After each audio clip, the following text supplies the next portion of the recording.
Hello everyone, my name is Jeffrey Lee and this is the 11th episode of where I go over my history book, Fur Trades and Human Civilization. Today we'll be going over section 3.5 where we're talking about how the colonists moved further into Western America to pursue the fur trade. So with overhunting and extensive farming in the eastern and central parts of North America, colonists were spurred to move west to get more access to fur. So the first area that they explored was the northeast coast of the Pacific and Hawaii. As detailed in Chapter 2, the Russian Empire expanded from west to east along the North Pacific coast and into Hawaii. Although Russian expeditions led by Bering explored and discovered regions like the Bering Strait, the Aleutians, and Alaska, human understanding of the Pacific Northeast coast was merely the tip of the iceberg at that time. Adventures from Kamchatka to the Kuril Islands and Japan were just the beginning. Adventurous humans once called Alaska the last frontier, arguably the most remote area from the centers of human civilization. Captain Cook was one of the primary contributors who established connections in regions like Alaska, the Aleutians, Oregon, and California on the Pacific coast. As mentioned in previous chapters, James Cook explored Hawaii along with the west coast of North America. Just as a quick recap, he set sail from England with 2 ships and 191 sailors to explore the Northwest Passage. He discovered Hawaii, but was killed in a conflict there, and also led to many other discoveries that helped spur the fur trade.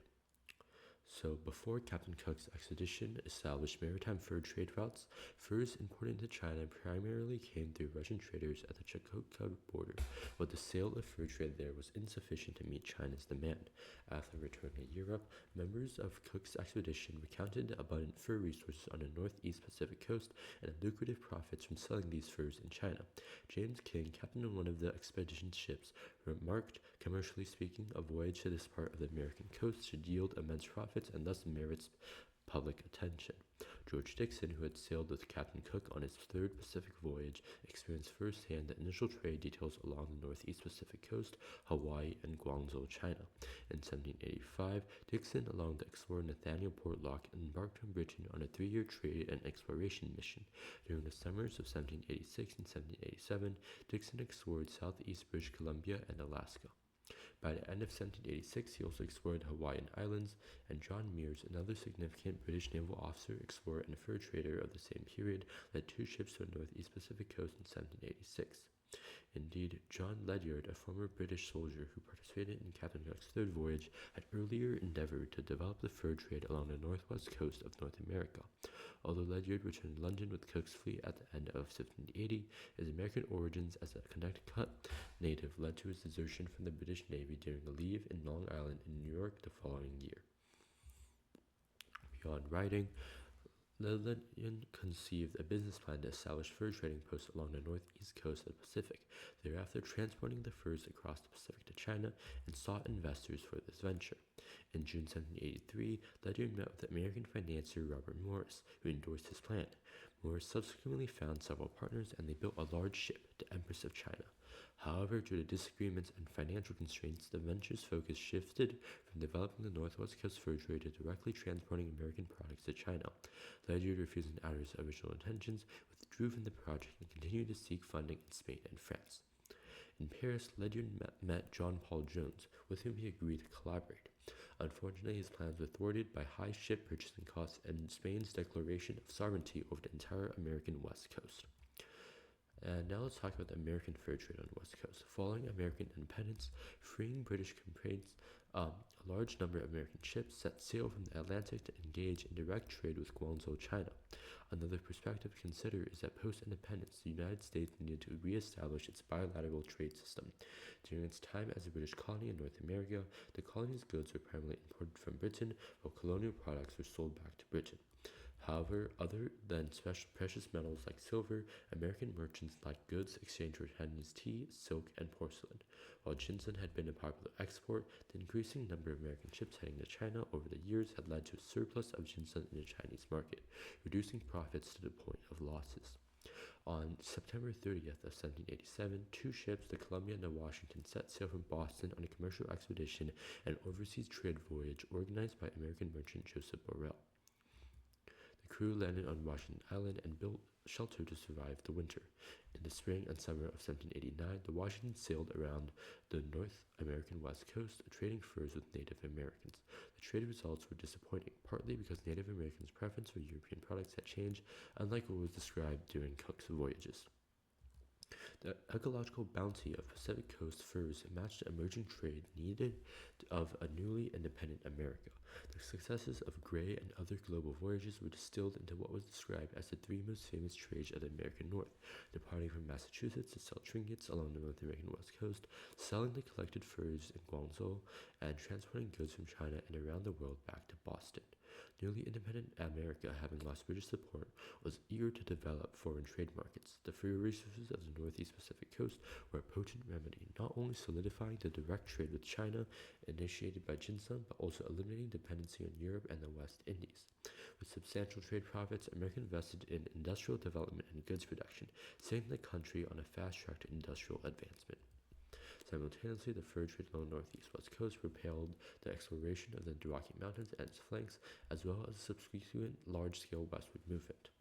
And now let's talk about Hawaii and the Great Pacific Exchange. The Great Pacific Exchange refers to a significant increase in rapid development of trade and cultural exchanges between the Pacific region and North America, Asia, and Europe from the late 18th century to the mid-19th century. After its discovery, Hawaii, with its excellent geographical and natural conditions, replaced Manila and other transit points. From 1786, Hawaiian Islands served as a supply and wintering location for fur traders. Key agricultural products from Hawaii include taro, sweet potatoes, pineapples, coconuts, and various vegetables such as tomatoes, eggplants, and peppers. Additionally, the islands are rich in seafood, and livestock such as pigs, cattle, sheep, and poultry are raised on the islands. Although Captain Cook met his end in Hawaii in 1779, the strategic importance and fertile lands of the island quickly attracted European and American interests. Kamehameha I, the chief of Hawaii, acquired advanced Western weapons through trade, which he used to conquer other Hawaiian tribes and establish a kingdom of Hawaii. Following Kamehameha's death in 1819, his successor Kamehameha II formed commercial alliances with British and American representatives, and enhancing Hawaii's role in the Great Pacific Exchange. Local Hawaiians increasingly joined commercial voyages as laborers and sailors. For example, the Columbia picked up 16 Hawaiians left in Macau by the British ship Isaac Todd, and later transported 60 Hawaiians from Oahu to the Columbian River, where they joined local labor teams. Hawaii's exceptional geographical and natural conditions positioned it prominently in the Great Pacific Exchange, driving rapid development and societal practice. Now let's talk about fur trade in the Rocky Mountains. Previously, we introduced the fur trade on both the eastern Louisiana region and western North American west coast sides of the Rocky Mountains. The Rocky Mountains themselves stretch approximately 3,000 miles from north to south and vary from 90 to 190 miles in width. The vast region, historically sparsely populated, holds abundant fur resources. William Henry Ashley moved to St. Louis in the early 1810s to engage in a fur trade. In 1822, Ashley and Andrew Henry, co-founder of the Missouri Fur Company mentioned earlier, co-founded the Ashley Henry Company, organizing expeditions to hunt and trade fur. In April of 1822, the expedition team traded fur in the Missouri River Basin, but the first 2 years were unsuccessful. A flatboat sank in the Missouri River, causing a loss of nearly $10,000. In the fall of 1824, Ashley led 25 hunters from Fort Atkinson in eastern Nebraska to the Green River Valley. Along the way, they purchased horses from the Pawnee to replace the livestock lost to the harsh winter. In the summer of 1826, Ashley brought a batch of supplies to the prearranged rendezvous point, this end of Cache Valley near Logan, Utah. This time, his employees brought him an even more abundant harvest, totaling 125 bundles of fur.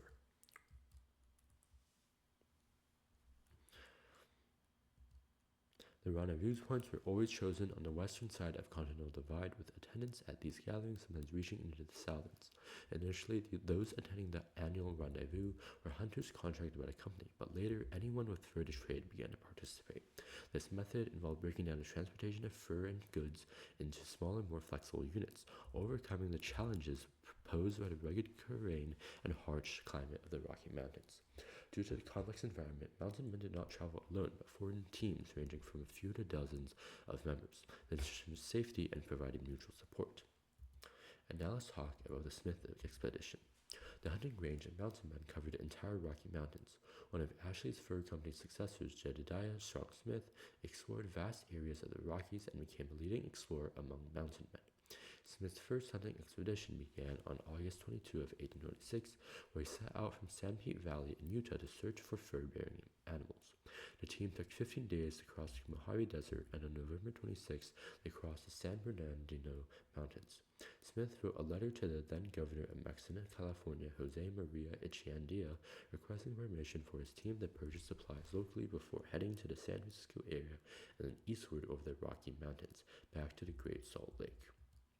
After purchasing horses and supplies, Smith's team set out, crossed the San Bernardino Mountains eastward, then turned northwest into San Joaquin Valley in the Sierra Nevada range. On May 20 of 1827, Smith's team set out, first traveling along the Stanislaus River before turning onto a mountain path and successfully crossing the Sierra Nevada through Ebbets Pass. Smith then made another expedition from the Great Salt Lake to San Diego. At the end of 1827, Smith led over 20 team members north from San Diego. 7 months later, the team reached the Umpqua River in Reedport, Oregon. Smith created another unprecedented feat by becoming the first group to travel overland from San Diego to the Columbia River. In October of 1830, Smith returned to St. Louis and decided to withdraw from the fur trade in the Rocky Mountains.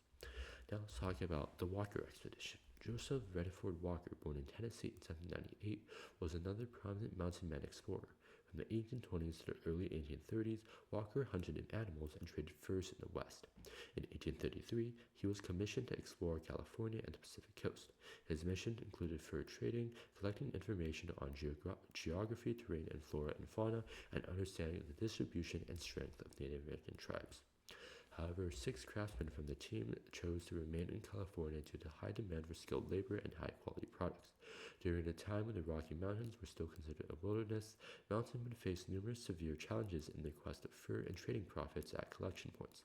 They endured harsh climates, rugged terrain, scarce supplies, fierce wildlife, lack of medical care, and isolation from civilization, demonstrating remarkable adaptability and resilience. From 1820 to 1840, the newly established annual rendezvous commercial model suited to the Rocky Mountains' sparse population, difficult transportation, harsh climate, and rich fur resources, making it a significant part of the global fur trade during this period. While acquiring furs, these acquisitions also led to the extensive exploration of vast regions from the Rocky Mountains to the North American coast, advancing human knowledge of the Earth's surface. Now let's talk about fur resources in the southwestern region of North America. Before the arrival of the Spanish, the southwestern hub of Santa Fe was inhabited by the Pueblo Indians. In 1610, Spanish colonizers established a town there, quickly making Santa Fe the capital of the Spanish colony of New Mexico and an important administrative center for Spain in the Americas. In the early 19th century, many Americans who entered Spanish territories had their properties confiscated, were imprisoned, or forcibly deported. As previously mentioned, Pike and his expedition were arrested by Spanish troops in 1807. Similarly, in 1817, a group of American fur traders departed from St. Louis and were capturing beavers at the headwaters of the Arkansas River when they were arrested by Spanish troops and taken to Santa Fe. In 1821, Mexico gained independence from Spanish rule and quickly established trade relations with the United States. That same year, American merchant William Becknell opened the Santa Fe Trail, a trade route connecting Franklin, Missouri, and Santa Fe. Besides selling goods, another primary reason people traveled to Santa Fe was to hunt animals and acquire fur. Years of prohibitions had kept fur traders out, leaving the fur rivers and streams of New Mexico teeming with beavers. According to the Adam-Onis Treaty signed in February 1819 between the United States and Spain, Spain ceded Florida to the United States in exchange for establishing the southwestern boundary along the Sabine River, Red River, Arkansas River to the Rocky Mountains, and then along the 42nd parallel north to the Pacific coast. In 1824, Becknell's trading party returned to the United States with $10,000 worth of furs. From 1821 to 1836, every wagon returning to the United States via the Santa Fe Trail carried a significant amount of furs. In the early 19th century, the renowned fur trapper and mountaineer Christopher Houston Carson was also a notable explorer and military figure. Born in 1809, Carson joined a wagon train into Santa Fe in 1826. After riding in Taos, he arrived as a minor translator and even a cook. In August 1829, Carson joined a fur trapping expedition to California, and after an 18-month journey that included successful return to Taos with several $100s in earnings, he became a skilled fur trapper. As previously mentioned, Smith, Jackson, and Sublette, who had returned from the Rockies to St. Louis in October of 1830, organized an expedition in early 1831 to Santa Fe for southwestern fur trading. They exemplified the transition from mountain men to southwestern fur trappers. Beyond fur trappers and explorers, merchant Saran St. Vrain played a crucial role in trade, transportation, and immigration in the southwestern region. As the number of fur trappers increased in the southwestern region, the range of beaver trapping expanded. Once the beaver population around Taos was depleted, trappers moved to the Rio Grande and Pecos River valleys and later ventured into more distant areas such as Colorado, Utah, Arizona, Nevada, and California. Now let's talk about the redevelopment of Alaska. Alaska is located in a remote area and historically was the last major landmass to be discovered after Antarctica. It is thus known as the last frontier and was once considered the most distant region to human civilization. The fur trade here was mainly focused on seal hunting. Although Alaska's indigenous people had hunted seals for thousands of years for food, clothing, and oil, their hunting was for subsistence, and the sparse population meant it did not have a significant impact. However, when the other humans moved in, many seals were killed, causing their populations to be depleted significantly. After acquiring Alaska, the United States saw a rapid expansion of fishing activities to exploit resources.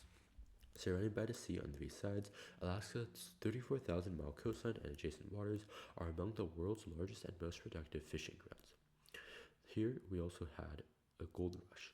On August 16th of 1896, prospector George Carmack and his team discovered gold in Bonanza Creek, a tributary of the Klondike River in Canada, Yukon's territory.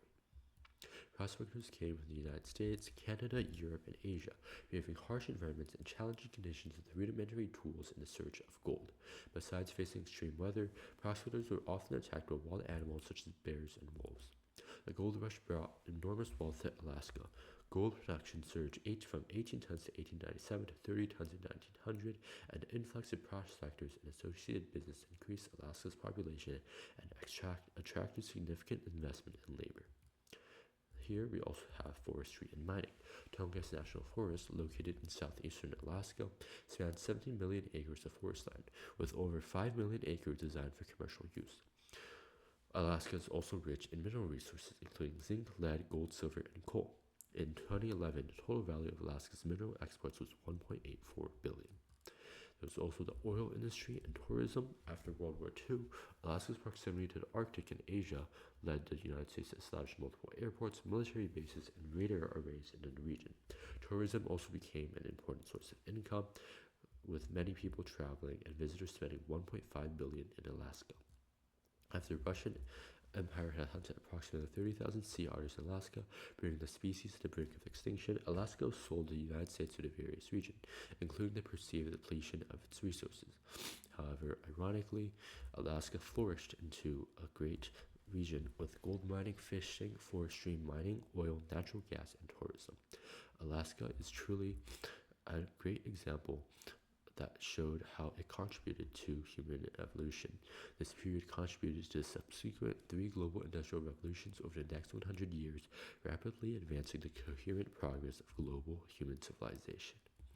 So that's it for today's episode.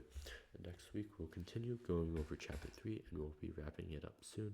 As always, please like and subscribe, and you can purchase this book on Amazon. Thanks for watching.